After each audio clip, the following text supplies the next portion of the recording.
Hey guys, LevelCap here. Today we're going to be talking about the hover tank in Battlefield 4 Final Stand expansion, what maps it's on, where it spawns, and how the gameplay differs from a normal tank. First things first, this tank is going to be available on 2 of the 4 new Final Stand maps. It's going to be on Hammerhead and Operation Whiteout. On Hammerhead, it's going to spawn on the A and D points. There will always be 2 tank spawns, regardless of which team controls them. On Operation Whiteout, it will only spawn on the B point inside of the hangar. So it's a pretty limited vehicle. Don't expect to see lots of them all over the place. Now, if you're worried about ranking up the hover tank and getting your unlocks for it, it looks like they've actually condensed the hover tank items and unlocks basically into the normal main battle tank unlocks. So if you've already fully unlocked the main battle tank, you should have all of the unlocks for the hover tank, which are identical to the MBT.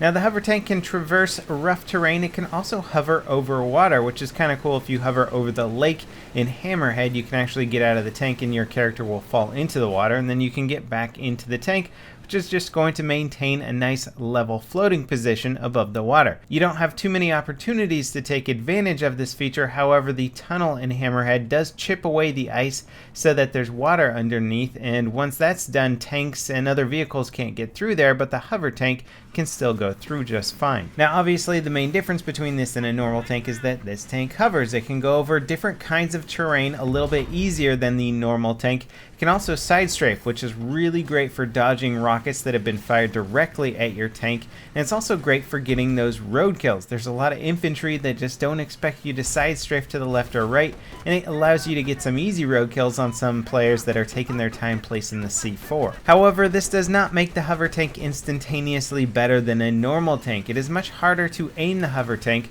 because the main cannon is fixed to the forward position of the tank, so you actually do need to side strafe a lot because you always have to have your tank pointing directly at the target that you're shooting at. This means that any terrain you are going over will screw up your aim, and it does make it very hard to hit a target. And if you slide down the side of a hill ever so slightly, it can make it so that you easily miss your shot on something like, say, a helicopter.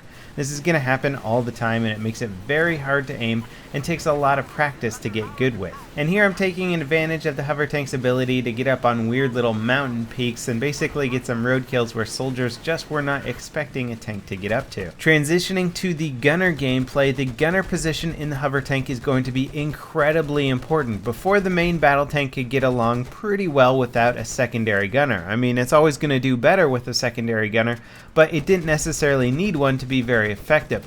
The hover tank, because of its fixed turret position, makes the secondary machine gun for the primary driver much less effective. It's very hard to get infantry kills as the driver of this tank, so you're going to need that secondary gunner to watch your back and really help clear off the infantry threat. And one of the main deterrents of being a secondary gunner in a main battle tank is that the driver has such an easy time of getting infantry kills. They often steal the kills from you, and it becomes far less worthwhile to actually be a gunner on a main battle tank. This is not the case with a hover tank because the driver has such a hard time getting those infy kills. You basically are going to rack up a lot of infantry kills as the gunner, and you feel much more important. One cool thing about this tank is that you can turn it around on a dime. You can do a 360 no problem, a 180 no problem. It is highly maneuverable, and that's going to be really good for the experienced drivers for getting out of tough situations, and it's really going to give it the advantage over a normal main battle tank. Yes, you can aim a bit more precisely with the main battle tank, but your maneuverability comes nowhere close to what a hover tank can do. Sadly, the tank is kind of limited in terms of it only being available on 2 maps and it having very few spawn points, so you're not going to have a ton of opportunities to use this tank, and it would have been nice to have it on a few more maps. And as you can see here, my driver is taking advantage of that tunnel, as I mentioned earlier in the video, where the hover tank can just simply hover over the water in the center, giving it an advantage over all other land vehicles. As for outfitting this tank, I highly recommend using reactive armor. The main benefit of this tank is its maneuverability and the ability to get out of hairy situations very quickly. If you have reactive armor, it's going to prevent your tank from getting disabled quite so quickly, and that's going to allow you to still maintain your maneuverability and get out of situations. So if you want to try out the tank right now, I highly recommend checking it out on Battlefield 4 CTE. It is going to take a little bit of practice to begin with, but I imagine we're going to see a lot of pro hover tank drivers pretty soon.